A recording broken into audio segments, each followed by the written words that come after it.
दोस्तों आज के इस वीडियो में हम डिस्कस करने वाले हैं आपके BSc third year 6 semester zoology के पेपर सेकंड का यूनिट 6 से जुड़ा हुआ टॉपिक। और हमारा आज का टॉपिक है इंस्टिंक्ट वर्सेस लर्निंग बिहेवियर। तो इंस्टिंक्ट बिहेवियर जिसे हम इननेट बिहेवियर के नाम से भी जानते हैं, और इसके अलावा लर्निंग बिहेवियर। तो इन दोनों बिहेवियर के बारे में डिटेल से जानेंगे, और साथ ही साथ इंस्टिंक्ट बिहेवियर और लर्निंग बिहेवियर कितने टाइप के होते हैं, और इन्हीं टॉपिक से जुड़ा हुआ है habituation, classical conditioning, operant conditioning. इन सभी टॉपिक को हम दो पार्ट में डिस्कस करेंगे। तो आज का हमारा वीडियो जो है ये फर्स्ट पार्ट है, और फर्स्ट पार्ट में हम इन दोनों बिहेवियर के बारे में जानेंगे, साथ ही साथ क्लासिकल कंडीशनिंग के बारे में जानेंगे और हैबिचुएशन के बारे में जानेंगे। तो दोनों ही टॉपिक बहुत ही इम्पॉर्टेंट है, और एग्ज़ाम के पॉइंट ऑफ व्यू से देखा जाए तो आपके एग्ज़ाम में इन सभी टॉपिक से रिलेटेड क्वेश्चन पूछे जाते हैं। तो आइए आज के इस वीडियो की शुरुआत करते हैं। तो सबसे पहले मैं आपको बता दूं कि एनिमल बिहेवियर के टू टाइप होते हैं, इननेट और लर्निंग बिहेवियर। तो जो इननेट बिहेवियर होते हैं ये इनबर्न होता है, यानी कि जन्म से ही होता है, और ये जीन के द्वारा डिटरमाइन होते हैं। जबकि अगर हम बात करें लर्निंग बिहेवियर की, तो लर्निंग बिहेवियर के लिए एक्सपीरियंस की ज़रूरत होती है। अब ये लर्निंग बिहेवियर टू टाइप के होते हैं, पहला है फ्लेक्सिबल और दूसरा है रिस्ट्रिक्टेड। तो आइए हम इन सभी के बारे में डिटेल से समझते हैं। तो सबसे पहले हम बात करते हैं इननेट बिहेवियर की, जिसे हम इंस्ट्रक्टिव बिहेवियर या फिर फिक्स एक्शन पैटर्न, यानी कि शार्ट में इसे हम FAP भी कहते हैं। It is basically determined by gene and exhibited automatically by the animal without having seen और learn from other individual of same species. तो ये जो बिहेवियर होता है ये जीन पर डिपेंड करता है, और जो एनिमल होते हैं वो ऑटोमेटिकली ये जो कैरेक्टर है ये शो करते हैं। और ये जो बिहेवियर होता है ये ट्रांसफ़र होता है पेरेंट्स के थ्रू उसके ऑफस्प्रिंग में। जैसे अगर हम बात करें एग्जांपल की, तो आपने देखा होगा कि जो बर्ड्स होते हैं वो अपने घोंसले का निर्माण बिना किसी प्रीवियस एक्सपीरियंस के करते हैं, यानी कि उन्हें घोंसला बनाना कोई सिखाता नहीं है, बिना कोई एक्सपीरियंस के ही वो घोंसला बनाने लगते हैं। तो ये जो इननेट बिहेवियर होते हैं, आपको बता दें कि एक ही बिहेवियर का जो पैटर्न होता है किसी एक स्पीसीज़ के सारे इंडिविजुअल में सेम होता है।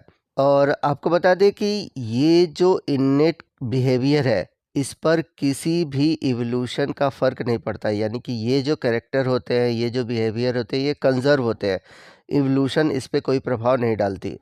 तो इननेट बिहेवियर के बहुत सारे एग्जांपल हैं, जैसे जानवरों में खाने का तरीका सबका अपना अलग अलग होता है, पक्षियों में अपने पंख को साफ करने का तरीका होता है, इसके अलावा स्पाइडर द्वारा जो अपना जाल है वो बुनने का तरीका होता है, वैसे ही पिकॉक द्वारा ब्रीडिंग सीजन में डांस करने का तरीका होता है, मानव के द्वारा रोना या फिर हंसना, ये सभी कैसे बिहेवियर है, इननेट बिहेवियर है।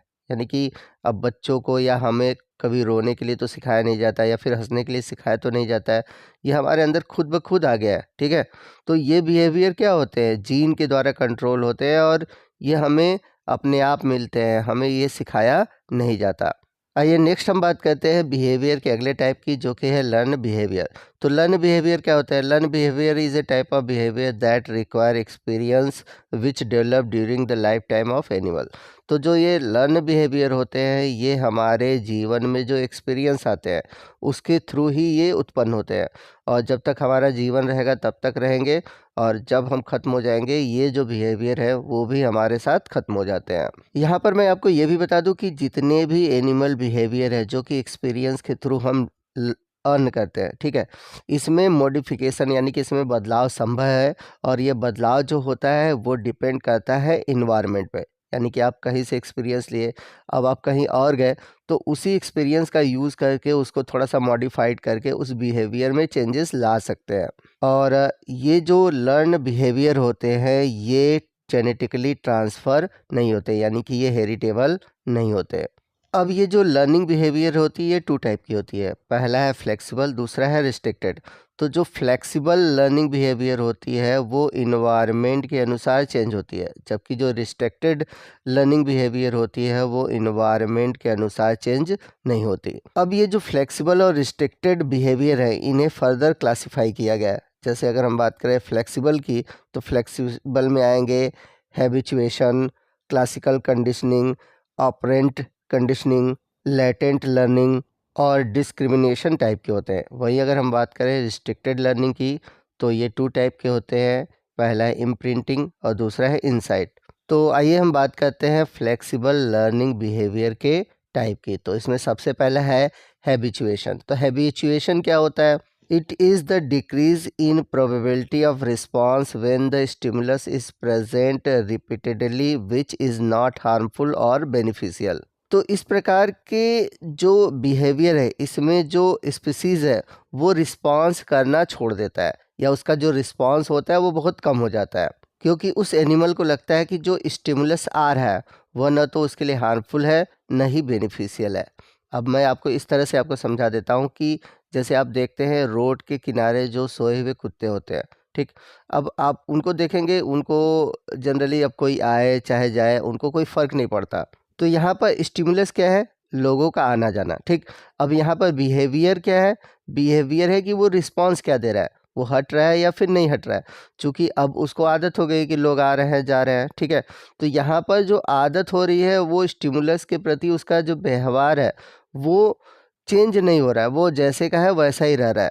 तो हैबिचुएशन जो है वो इम्पॉर्टेंट है एनिमल के कि ये इन्वायरमेंट के अनुसार अपने आप को एडजस्ट करता है, अपने एनर्जी को बचाता है, और जो इम्पॉर्टेंट स्टिमुलस नहीं होते यानी कि जो अनइम्पॉर्टेंट स्टिमुलस है उसके प्रति वो रिस्पॉन्स नहीं देता। हैबिचुएशन के बहुत सारे उदाहरण हैं। जैसे आपने देखा होगा कि खेतों में स्केयर क्रो लगा होता है, तो शुरू में तो बर्ड्स क्या होता है इससे डरते हैं, लेकिन बाद में ये इससे डरते नहीं है क्योंकि इनमें हैबिचुएशन आ जाता है।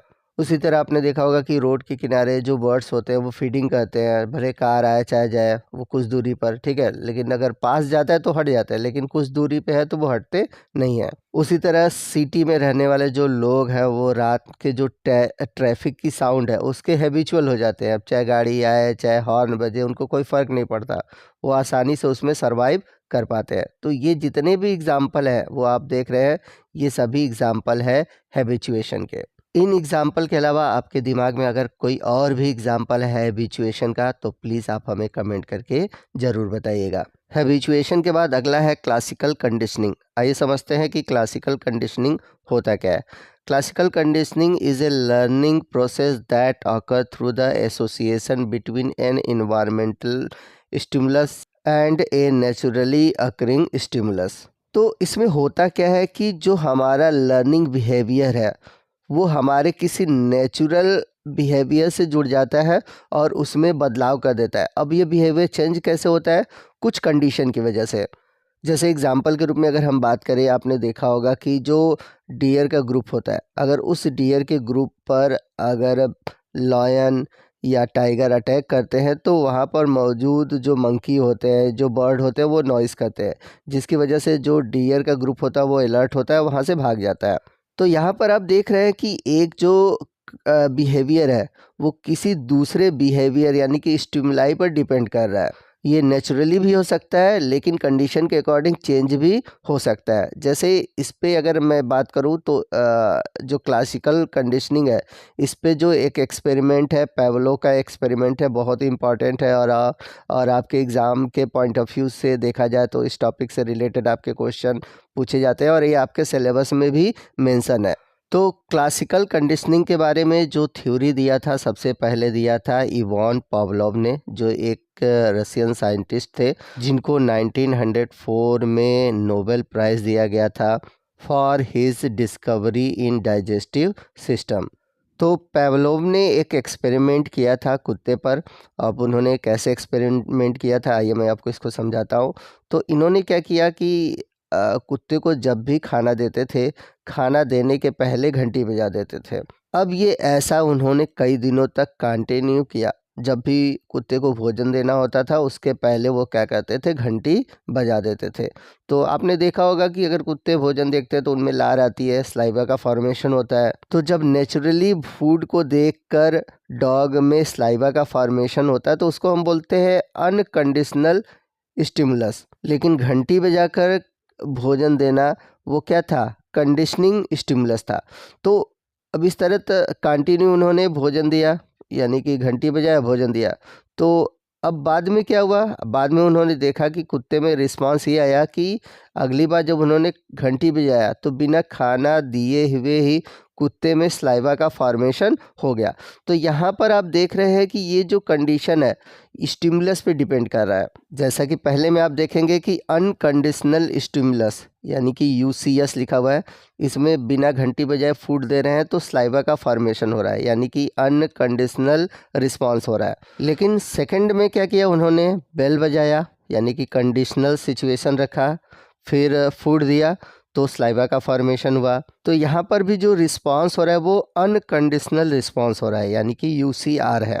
लेकिन तीसरे एक्सपेरिमेंट में उन्होंने क्या किया कि अब डॉग को उन्होंने खाना नहीं दिया, केवल घंटी बजा दी, यानी कि यहाँ पर इन्होंने केवल कंडीशनिंग स्टिमुलस रखा। तो उन्होंने देखा कि अब बिना खाने के ही घंटी बजते ही कुत्ते में लार का फॉर्मेशन हो गया, यानी कि यहाँ पर अब कौन सा रिस्पॉन्स है, कंडीशनिंग रिस्पॉन्स है। तो इस तरह से पेवलोव ने क्लासिकल कंडीशनिंग रिस्पांस को एग्जाम्पल के रूप में समझाया।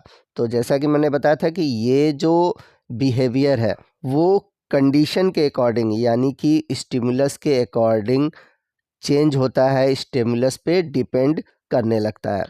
अब क्लासिकल कंडीशनिंग के बाद है ऑपरेंट कंडीशनिंग, जिसे हम अगले पार्ट यानी कि सेकंड पार्ट में डिस्कस करेंगे। तो आपको आज का ये वीडियो कैसा लगा कमेंट करके ज़रूर बताइएगा। आज का वीडियो अगर आपको अच्छा लगा होगा तो प्लीज़ वीडियो को लाइक करिएगा, अपने दोस्तों में शेयर कीजिएगा। तो मिलते हैं अगले वीडियो में अगले टॉपिक के साथ, तब तक के लिए जय हिंद, जय भारत।